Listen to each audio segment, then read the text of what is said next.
Okay.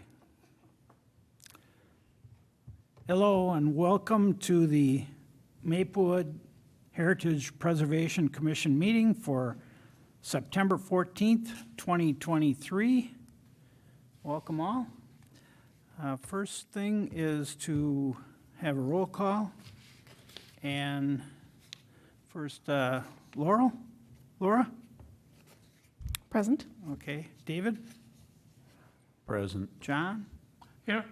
Richard? Here and present and accounted for. And Bob is here, and Barbara Kern is not here. Okay, so then we'll look at the approval of the agenda. Any changes or additions to the agenda? Anyone? The last meeting, the water tower was brought up, and I can follow up with some information on that if we want to add that to unfinished business. Yes, Is that'd be that- 3. Does that work if we put it under E3, unfinished business? Ramsey County Water Tower.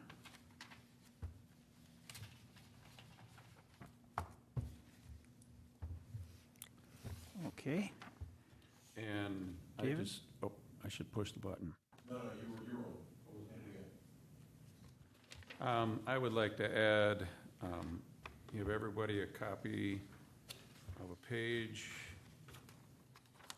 out of our handbook on decorum. I think we had a little incident in our last meeting, and I think we should all just read over the decorum and order as it speaks here and make sure that we are following the rules. Okay, thank you.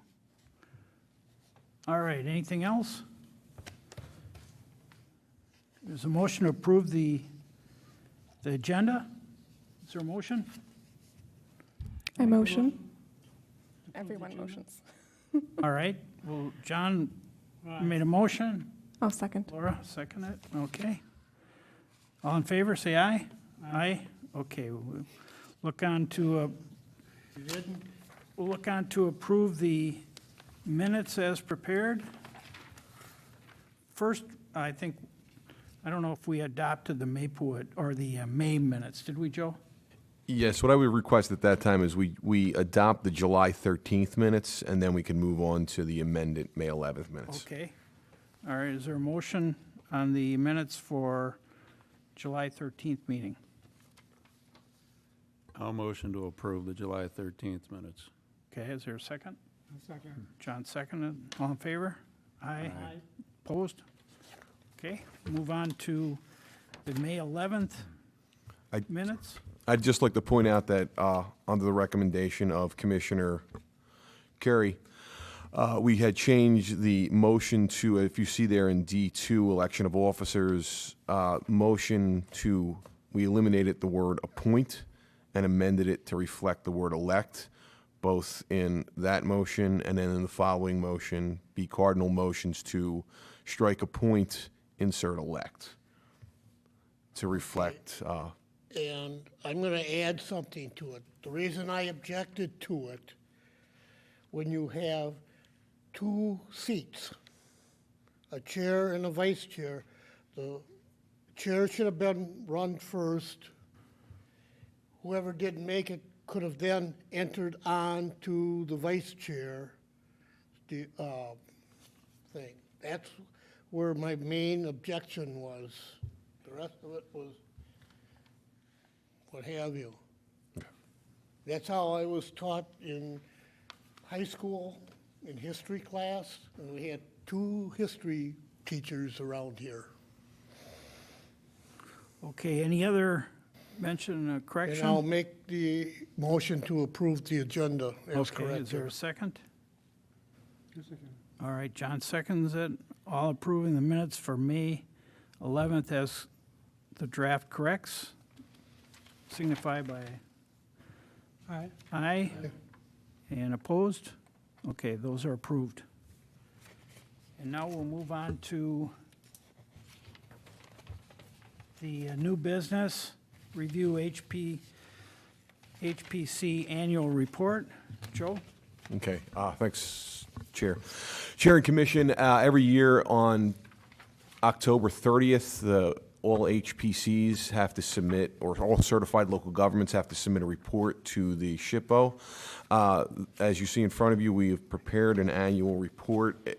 On the requirements, it talks a little bit about the commissioners, their backgrounds, and their terms, and then also accomplishments, any kind of, I don't have the, okay. it was included in the packet here.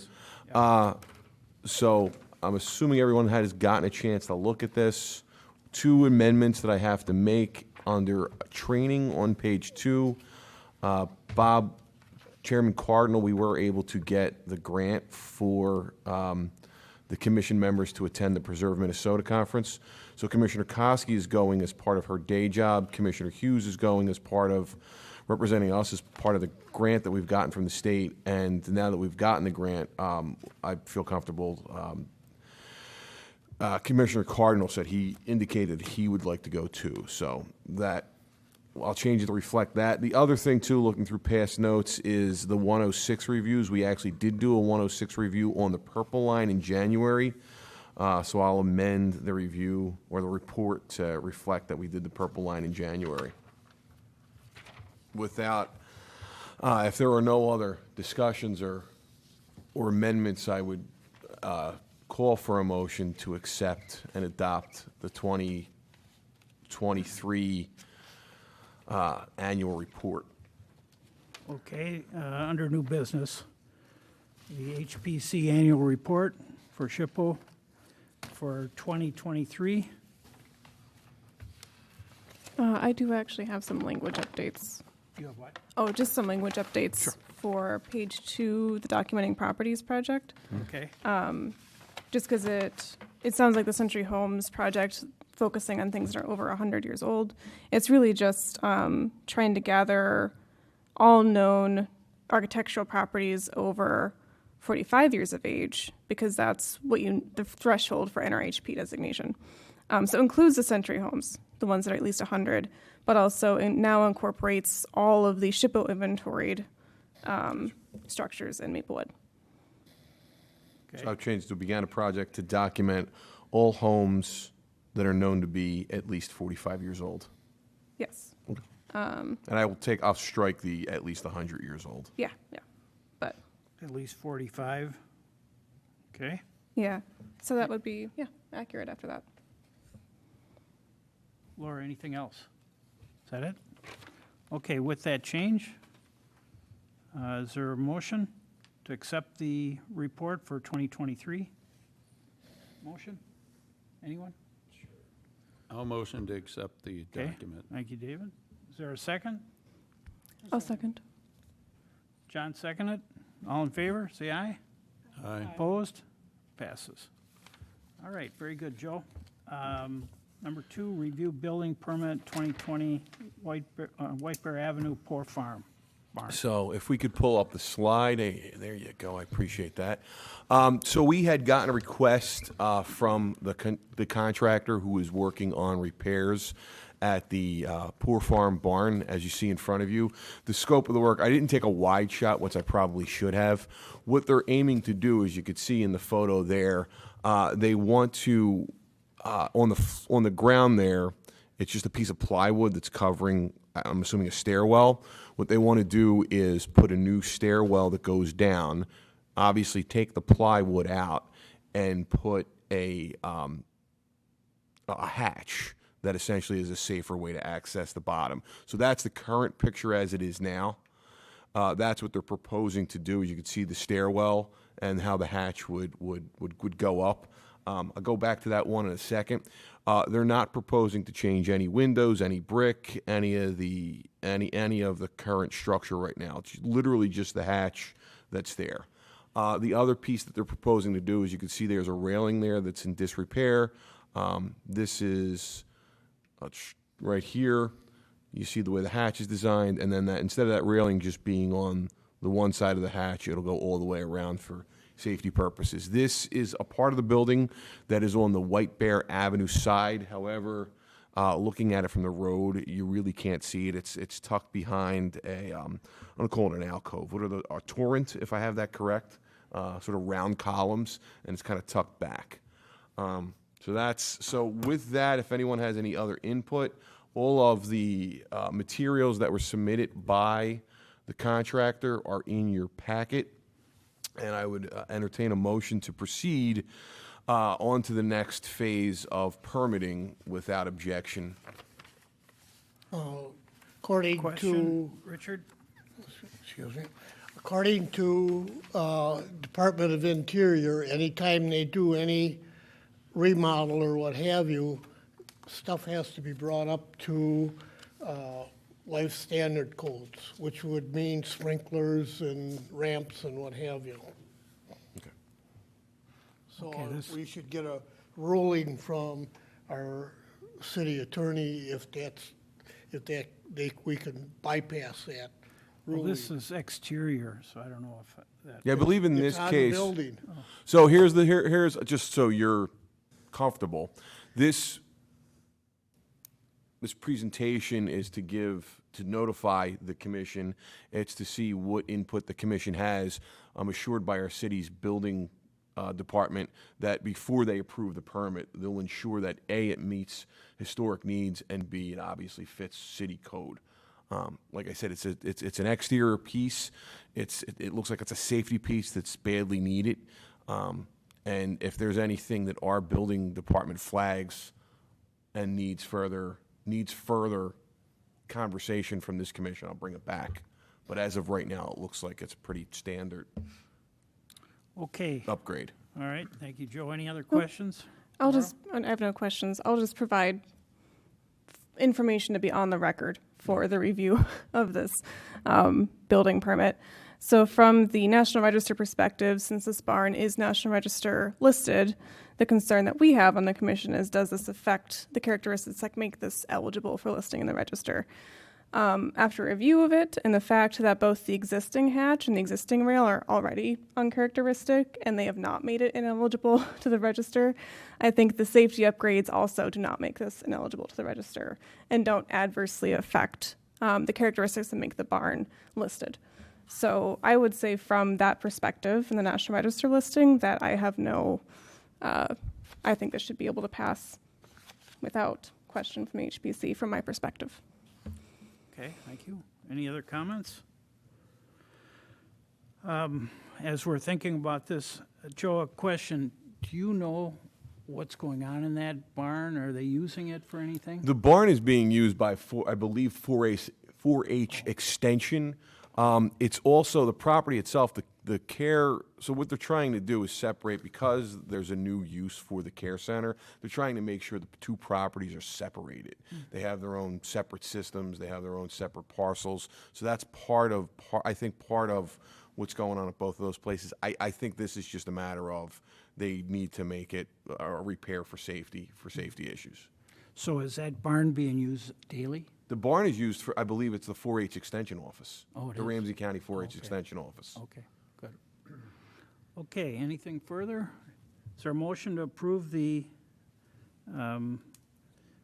building permit for 2020 White Bear Avenue, Poor Farm Barn? Is there a motion? Make a motion to approve the permit. Okay, is there a second? I'll second. Laura, thank you. John and Laura? And I'm going to abstain.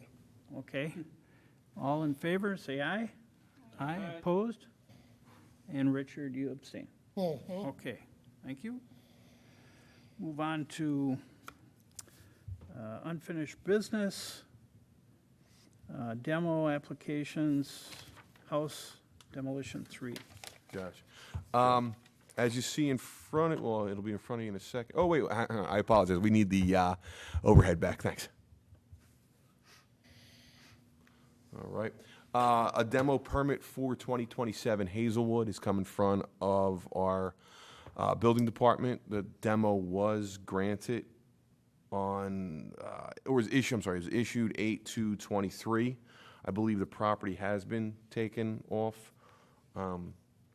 There's a photo of the property from Google Maps. I think there's one more. There's a wider shot of it from Google Maps. So just making the commission aware. You mean it's demolished?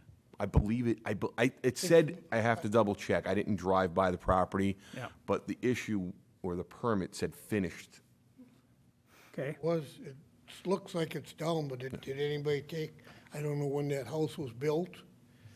I will tell you that this house was part of our SHPO inventory, but other than the fact that it was on the SHPO inventory, there was no other information on it. There wasn't any indication of what year it was built. It also looks like that 2 other houses on the inventory were also taken down on that block at some point in time, again, according to the SHPO inventory that Commissioner Koski had worked on. okay, very good. Because it seems like they're tearing stuff down before they actually get to know what it's on. Okay. Joe, do we need to vote on this? or- No, I'm just making the commission Okay, aware of it. It's just information purposes? Yes. Okay, any further comments? Move on to number 2, mapping potentiality historic structures update. Joe? I have no further update on that unless Commissioner Koski does. It's really, I was hoping TJ would be here today because part of it was asking about historical society stuff. So the only reason things have mostly been on hold is because we were going to be sending commissioners to the Historical Society to check out the archives and scan in documents like the Century Homes photographs and stuff that like Pete Boulay had brought in. And TJ was saying that the Historical Society was being remodeled for a lot of the summer, and so it just wasn't going to be feasible to access that stuff. He said by fall, things should be accessible again, so I was hoping to check in with him and see if that was the case. But I can ask him via email and see if things are open. And then we could, once that's the case, we could actually start getting people into the Historical Society and doing that deep dive research stuff, which is things that, because I'm working full-time and we'll be busy even further soon, having people that might have more time during the day to be able to do a Historical Society visit would be good volunteers for that. And if people are interested in being delegated other tasks to help with the inventory project, I do have a good list, which I could go through here if people want to hear of things they might be interested in doing.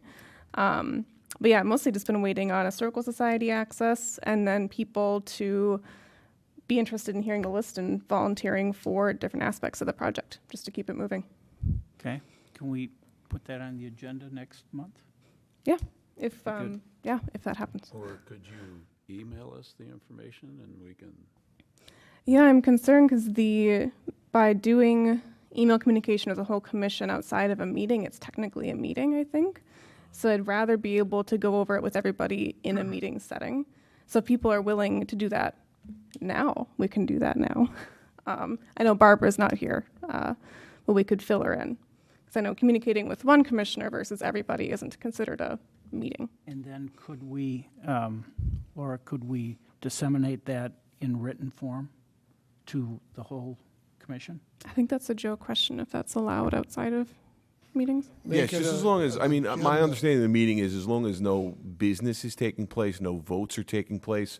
For me, I mean, even when working with council, just conveying information. Each week we send what's called an FYI to city council where we give them information. So if it's a one-way where the city is communicating information to, and we're not asking them to act on that information outside of the meeting, that's fine. So if it's just, so Commissioner Koski had sent a list of the SHPO homes, and we had done some work with Google Maps, and I had shared that with the commission.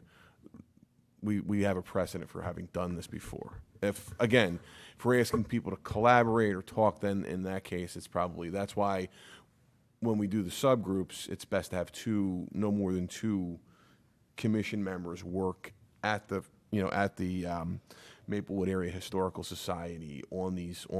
So to have everyone there, technically that would be a public meeting. There are ways, if I communicate,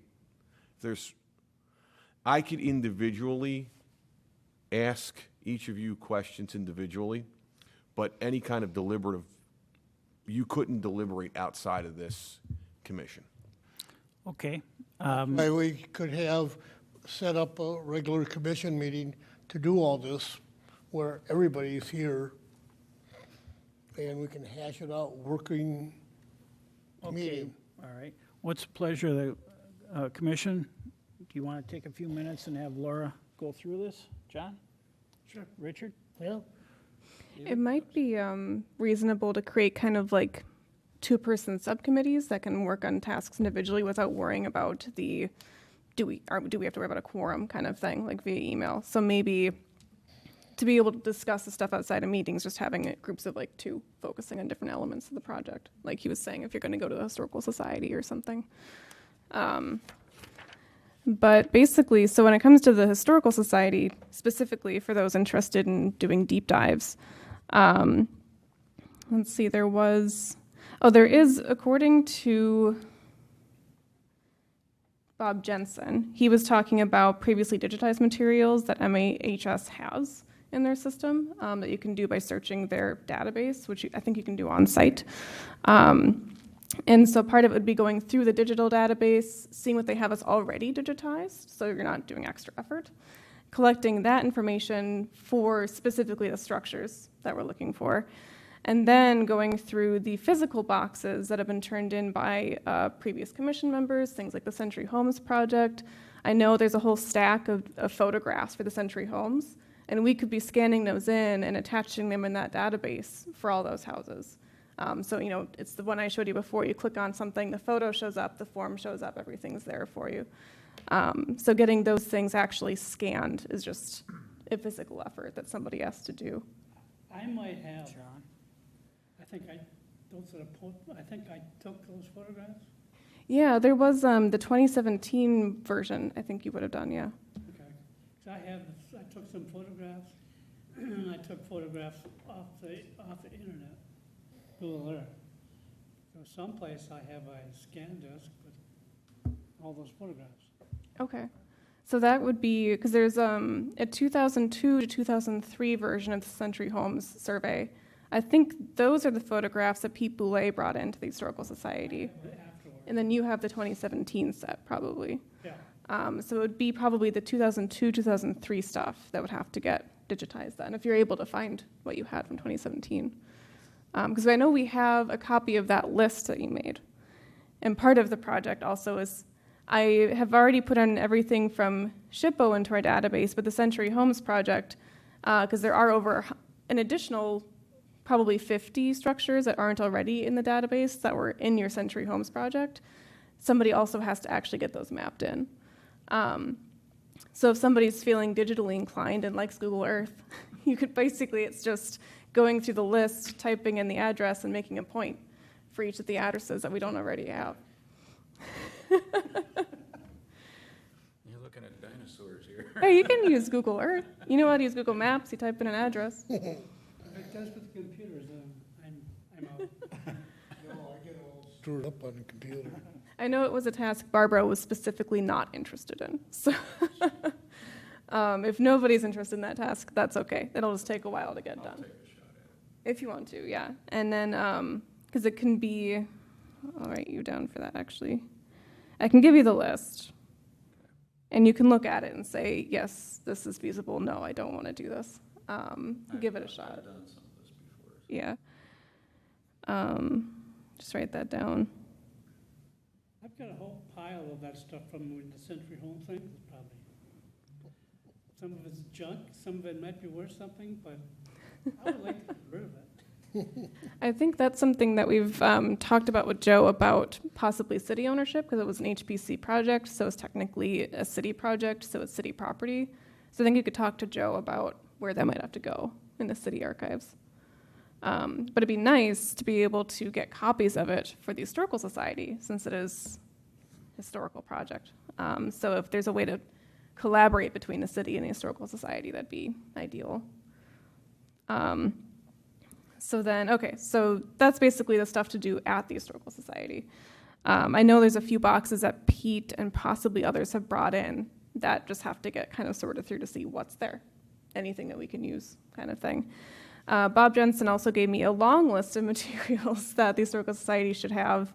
And some of it can be deciding, do we really want to dig into this? Is it worth getting into? Or if you're really keen on it, like I'm excited to do this, you can totally take it on.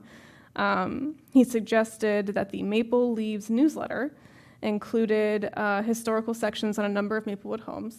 That kind of goes into their histories a little bit. I don't know if this was every newsletter or how often it happened. So I don't know if you have to go through every single one, and maybe there's like 1 in 20 that has something, or every single one has something. So that's if you're really keen on newsletters.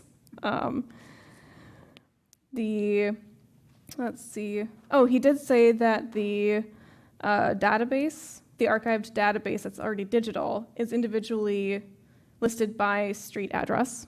So that would help kind of narrow down what we have and don't have. And this is the collective access digital database, in case TJ's listening, just so you know. And let's see, he does believe, he remembers there being archive boxes specifically about structure histories in the fire-resistant cabinets, specifically in the Historical Society. If that's still the case, I don't know for sure. But he remembered boxes of just structure histories, which would be really useful. We already talked about the Century Homes projects. We talked about photographs. And Pete Boulay said he was going to get into seeing what he has about the Ginny files, which is the other historical inventory project that happened. So that's still kind of a mystery of where that lives. It sounds like there's a flash drive floating somewhere. Another project which could be easier is going through the 60 Stories of Maplewood book and cross-referencing that and seeing, do any of the stories actually talk about a physical place that we can put in the database? Like, there's actually one TJ brought up of a story that talked about a specific house, and that photograph matches one of the houses that we have in the database. So being able to kind of sift through that, like, can we actually pull any of these histories out and put them into what we already know? Okay. So those, I think, were the big next steps on the list that could be done, just to help beef things up, get an idea of what we actually already know at Historical Society that we aren't taking advantage of, things like that. So who's interested in, I know Barbara was interested in deep dive at the Historical Society archives. So I know she's already volunteered for that. I believe either John or you were both interested. So. I can help out for what I can do. Yeah.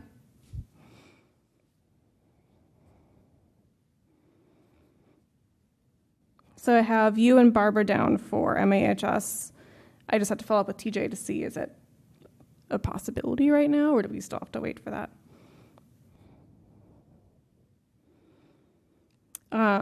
Was there anything that either of you were interested in, Cardinal or Curry? I'd like to see what's going on first before I dive into anything. Okay. What does that mean? I got to review what we're looking at. Okay, so you want the list that's written out and Yeah, sent that'd out? be Okay. good. That'd be good. Commissioner Curry, thoughts? Probably the same. 'Cause Or I if there's know even additional routes you guys think of? for, 75, we've been here 75 years, so we know a little bit what's going on. Maplewood, you mean?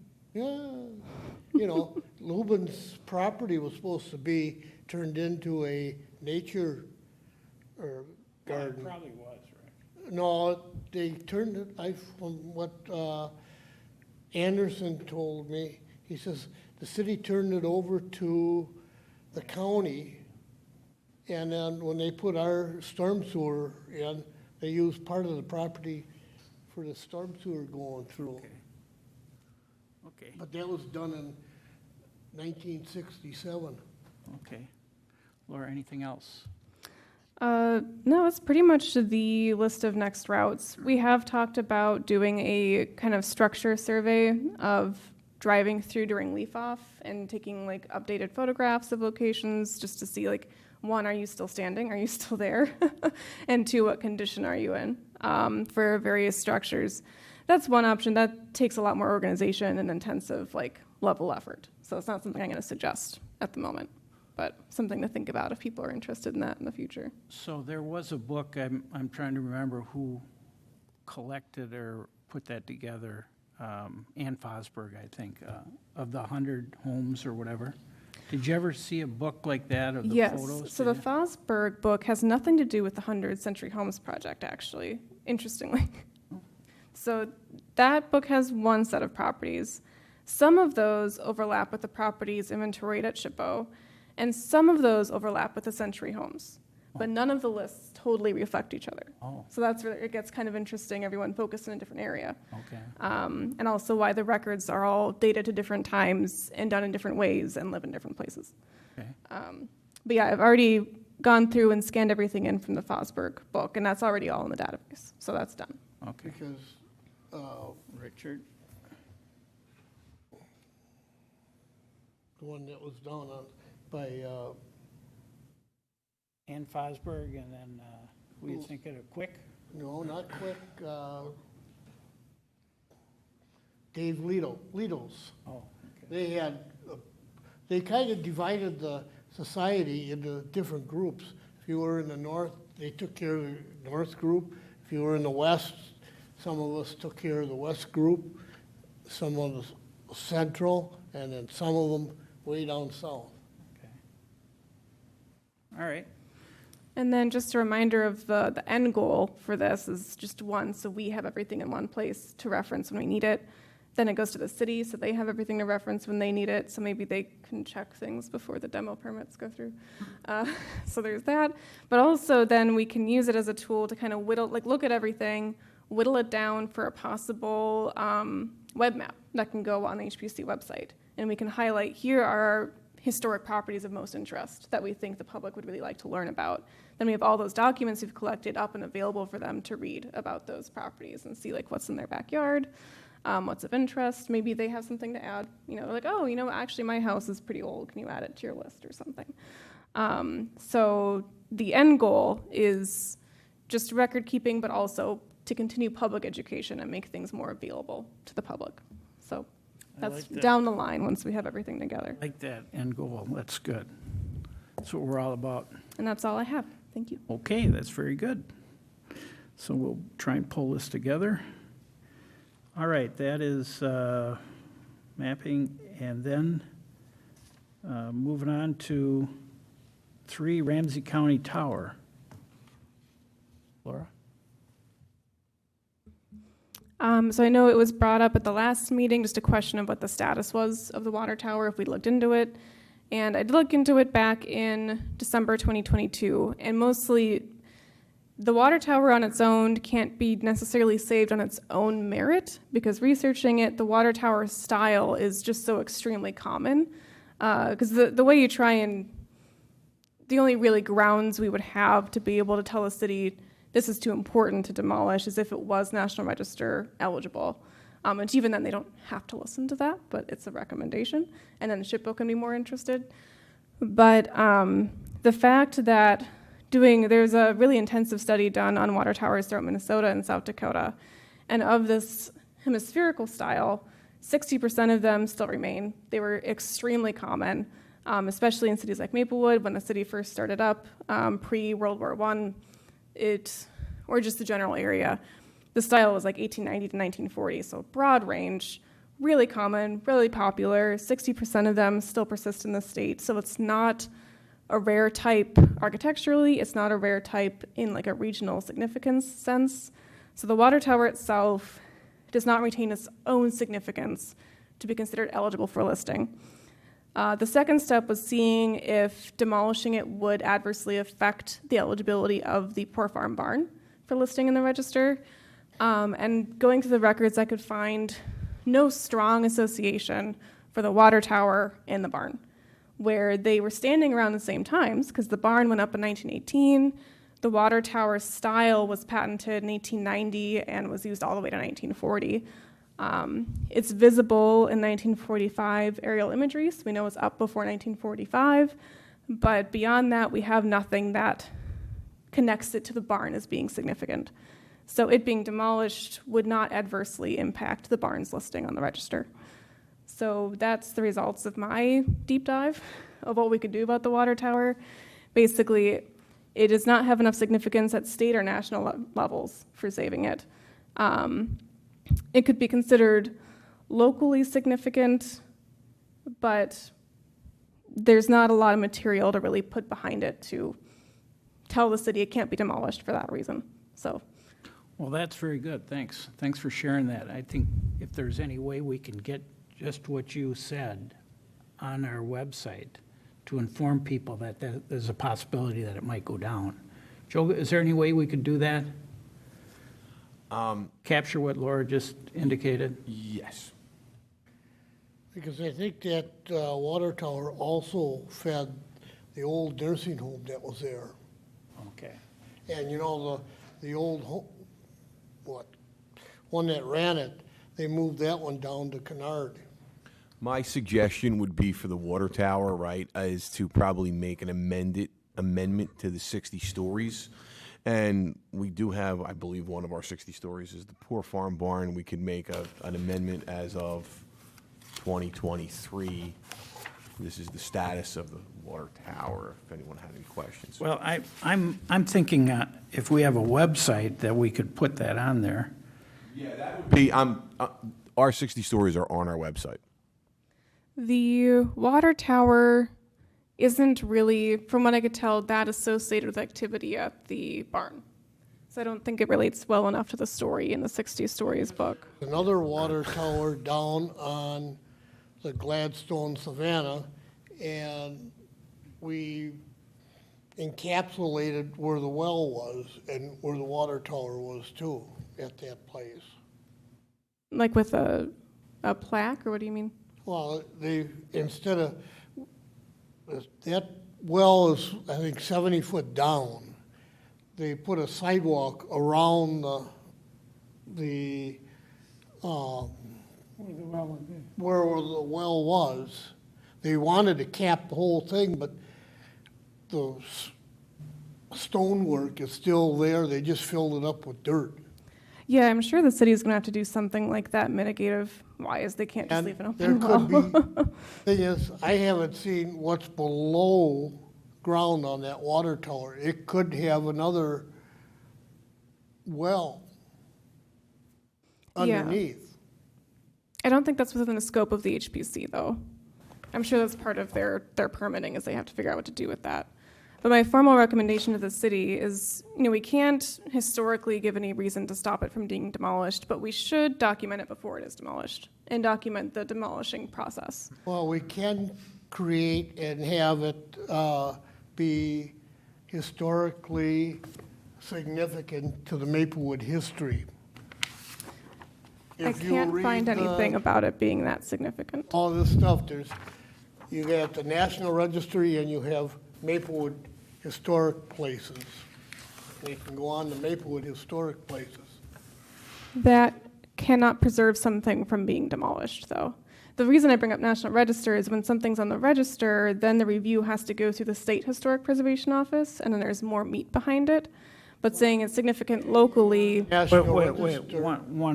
Okay, Laura, finish what you were saying. Go saying ahead. it's significant in a local sense, which there isn't enough history behind it to say that it is that significant in a local sense, because it wasn't really part of the town's founding. It's not tied into Maplewood history. It's not a Maplewood municipal specific water tower, and it doesn't serve like significant neighborhoods. It's not part of a regional movement for anything in particular or a wave of historical pattern. There's not enough to say it's significant locally even. So really the formal recommendation I believe the HPC would give is just, let's document it before it's demolished, photograph it nicely, and then document the demolition process and the date it was demolished, and maybe include the demolition permit, and then all of that can be submitted to the Historical Society as just like, so it's on record, there was a water tower here, it was of this style, we think it was built within this date range based on the style, it was demolished at this time, here's what it looked like, here's where it was. Then we have it in the historic record for the city's history. The thing is also, just because it's on the National Registry does not mean it can't be tore down. Correct, it doesn't. But it does give a bit more regulatory power to try and give reasons to not tear it down. But like you're saying, the National Register doesn't stop it. Our local designation absolutely will not stop it. If the National Register can't, we can't. Okay, very good. That's good discussion. Thank you. Any questions for Laura? All right, thanks, Laura. Okay, move on to visitor presentations. I don't see anyone here. And anything else anyone wants to bring up? I move for adjournment. Okay. Anybody want to bring anything up? What about the? We want to the talk new about the schedule? meeting dates, yeah. Stereo. So, here's my proposal. So, just so you know the background on this, the city council has urged all staff to make sure we're really focusing in on core services. Core services being public safety, health and human services, those types of frontline activities, and things that could only be done by the city. So that's part of why this came about. I had reviewed a couple of different things, and I just felt that between our meetings and between what we actually do, we could make more meaningful time of quarterly meetings than meeting here each month. And so I made a recommendation to the city manager, and the city manager accepted that recommendation. So with that, I am proposing, and again, this is up for however you want to structure it for scheduling, convenience. We take a pause here, right? We could still work on the 45-year plus housing work. We could still work on with the Maplewood Area Historical Society to make sure to take an inventory of what they have without actually meeting here. Take a pause, get all that stuff worked out, and then reconvene with our quarterly schedule in January, April, July, and October. So that would be my recommendation. It's obviously up to the commission to see, to talk about what you want the schedule to look like. Does this affect our certified city? This would not affect the certified city. There's nothing in the certified city that says we have to meet a certain amount of times. It does essentially what happened. Well, I'm sorry. In the report, what's laid out in the report are the sort of the key functions that we have to do as a city, or at least attempt to do as a city. So this would not impact that at all. In fact, city council could theoretically, not that I'm suggesting we do that, but we could still be a certified city, and city council could make itself the Heritage Preservation Commission, the same way the city council acts as our EDA, or Economic Development Authority. We don't have a separate Economic Development Authority body. But again, I'm not suggesting that, but I'm just saying this would not affect our ability as a certified local government. The other question I have is the demo permits. Now, we can't, if they come to us with something and we don't want them to tear it down, The demo permits are only a courtesy.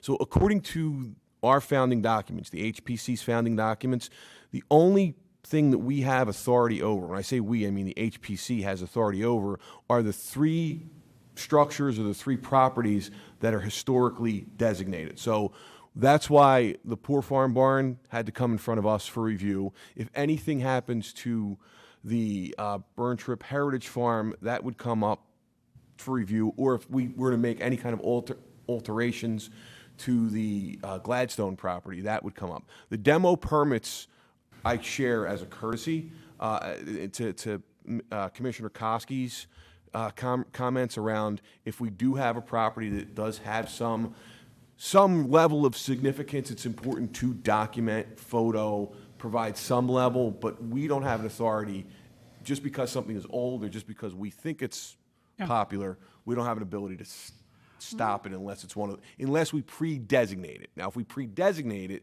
that's why SHPO puts an emphasis on us taking inventories and us trying to pre-designate things. And again, I'm kind of other than our building department, the city doesn't have capacity to do a lot of this historic work. I'm doing it because I want to make sure that we are documenting history, we are preserving history, we are trying to attempt these things.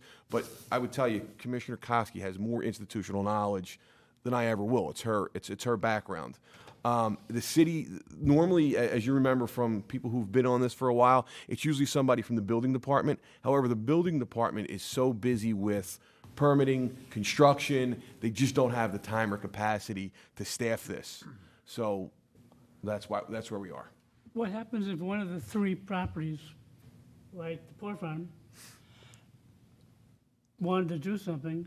Would they have to wait for 3 months then for us to approve it? Well, what I said in that note is if something does come up and we have to approve it, we could call a meeting. Okay. There's nothing that says now that we're quarterly, we can only meet quarterly. If something comes up that it's an emergency, we could call a meeting. I knew the question was going to come up, and I forgot to ask our city clerk to see how far ahead of time we have to call a meeting. I think we have to give 3 days' notice to the general Okay. public. But if we had gotten this permit earlier in the month, and had it been, we could have easily called a meeting to discuss the special issue. Okay, now I got another. Richard, you have a comment? Okay, if you go back to August 13th of 19, Bob was mayor, the building commission authorized the historical commission, and it put out a whole stuff. 2006, it's on the date of on the sheet, it's 2006, because you're Oh, you're it's- one of the original it's- members. It's 99. I believe 99 was when this, in its Commission. original version, was founded. At the time, it was the Historical Commission. Right. We've amended the founding document multiple times to fit. SHPO had wanted us to change our name to Heritage, so it fits them. Yeah. And we've made a couple of amendments That we since. were supposed to do. Well, wait, let Joe finish. No, I just wanted to clarify that we had 99 and 06. I just wanted to make sure that that's, when he refers to 99, that's what. The building, or the, what was it, the planning commission said, we are supposed to see all building permits and what have you. It's all spelled out in this thing. The only thing we did throughout, we changed the name. We didn't eliminate, they never did get, and I always got asked by the chairman for the planning commission, how come our commission isn't signing off on all these other projects that are coming through? We're supposed to be signing off on a lot of the projects that are coming through the city, and they're not. Commissioner Kerry, this is, to be honestly and to be frank, this is part of why I would like us to go quarterly, because we have hashed out this multiple times in the 2 years that I've been the liaison. I have shown the founding document, the amended document, that I just explained to Commissioner Gasper, that we don't have the authority to go over every single building. And that's part of why we tend to, in this commission, no offense to anyone, I worry that we spin our wheels and we don't do a lot of valuable business here. A lot of business could be done outside of meeting times. It's important to me, I grant it, but we tend to go over the same issues ad nauseum, and no work actually gets done. And I'm hoping that by going quarterly, the meetings are more meaningful and meaty, and we actually set ourselves some goals to accomplish between meetings. Okay. Any other comments? There's a motion on the floor. Make your motion. I did, What is your motion? to close the meeting. Oh, I appreciate the motion to close the meeting, but I just want to make sure that It's if we not do close the debatable. meeting, I want to make sure, before we close the meeting, everyone's comfortable with, and I don't want to do this via email. I want to make sure everyone's comfortable with the new schedule. Is that, we don't need an official motion, head nods is fine. I make an official motion to call the quarterly meetings as they're written. I'll second. Any discussion? I actually got lost in all of that. Are we still meeting in November and then going quarterly, or are we going quarterly from here on? I'm sorry, I would suggest that we start our quarterly meetings in January and suspend the meetings through the rest of the year. Got Because it. if we're going to go quarterly, we should start now. And the next quarterly meeting would be probably December, but I would rather start in January than December with the holidays and everything else. Okay, I understand. I agree, because we can get some of this work done. And time is going to be better spent doing the work that we split up than to hash everything over multiple times. I agree. All right. So is our next meeting a month from now? The next meeting is January 2024, and I believe it's January 11th, Okay, 2024. so we're off until Yes. January. And if something comes up and we need to approve something on one of the historical structures, I will call an emergency meeting. Okay, that's fine. Did we actually vote? Oh, we have discussion right now. Oh, okay. I would move that we vote. Oh, John made a motion. So we have a I motion from seconded. Gasper and a Koski second. And then we discussed, and then we can We vote. gonna vote? We have one member that isn't here.